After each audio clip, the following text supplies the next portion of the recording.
Okay, so let's go ahead and look at what's going to be one of the most important, but also one of the most challenging topics of this upcoming unit. And we're now going to be dealing with something called factoring. Now, what you see at the top is a function that you all had a good amount of familiarity with in this last test. And whether you think of it as an x-intercept form for a quadratic or as root form or however you'd like to think about it, when you saw those two binomials together, you were able to determine what the roots would be, what the solutions would be, where the parabola of that function crosses the x-axis. And in this case, it would cross at x is equal to -4 and at x is equal to +2. Now, I think this was, it was first semester, we did binomial multiplication, and one of the ways to do it was through foiling. And so I have this color-coded for a reason, but let's go ahead and FOIL out this function that we started with. So x times x would give us x squared. If we move on to the next pieces, the outer terms, x times -2 gives us -2x. The inner terms, 4 times x gives us +4x.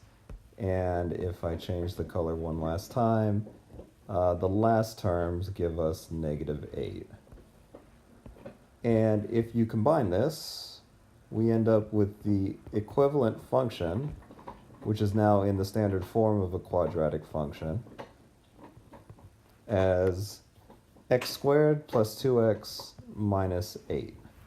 Now, this is the same exact graph as what you see to the right. So if you were to graph this standard form, you would end up with that parabola. Now, what you're going to be asked to do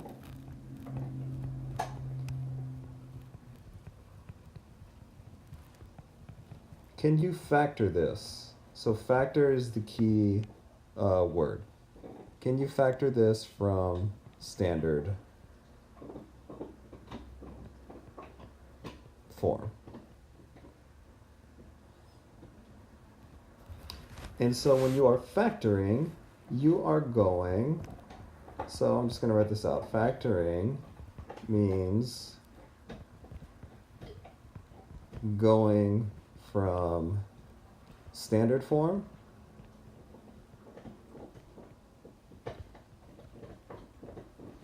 to root form.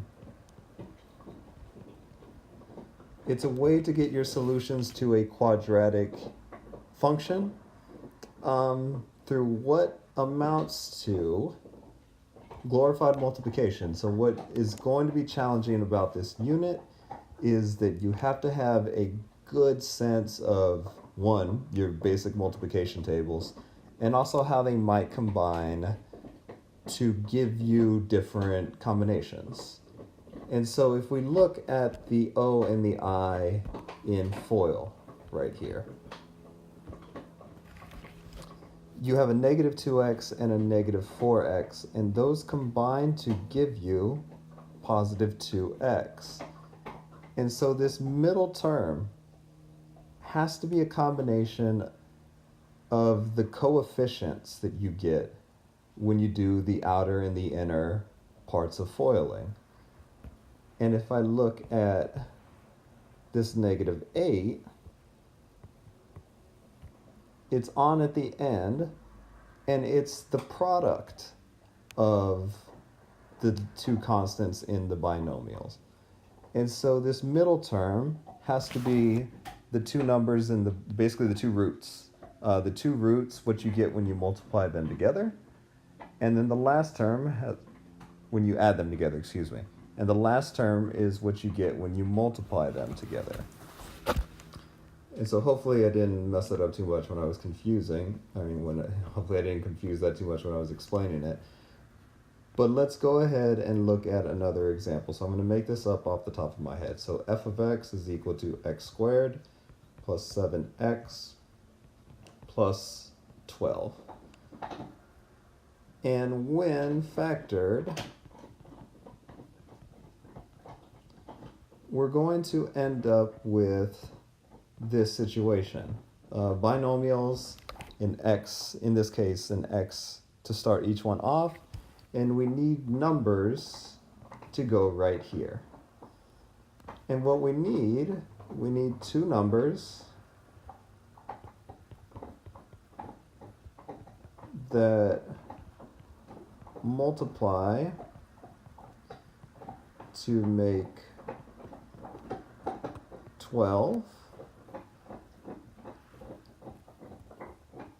and combine to make 7.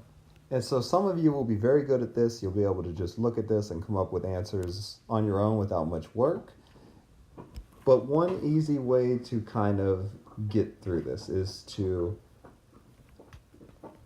list factors of the constant in the trinomial. And so if we're going to look at these factors, we can do like a factor rainbow that you have 1 and 12, you have 2 and 6, and then you have 3 and you have 4. And so out of this list of numbers, we are looking for 2 that multiply together to make 12 and combine together to make 7.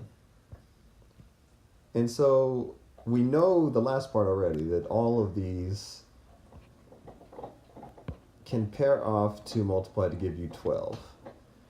Does 1 plus 12 equal 7? No, it doesn't. Does 2 plus 6 equal 7? You might say that's close, but it doesn't. And so our winners are positive 3 and positive 4. Okay? And so that's now factored. Those aren't our roots. Our roots would be the opposite signs, because they would be what you get when you set it equal to 0. But this is the process. The process to the right with listing the factors is the way to like really be careful and make sure you have evaluated all of your combinations. Some of you might just be very good at seeing these combinations and be able to do it on your own, but you're looking, in order to get it from standard form into factored form, you need to look at the last term, and we need 2 numbers that multiply to give us that last term, and those 2 numbers must also combine, add together to give us the middle term. So in this case, x squared plus 7x plus 12 are magic numbers with 3 and 4, and so our factored solution would be x plus 3 and x plus 4.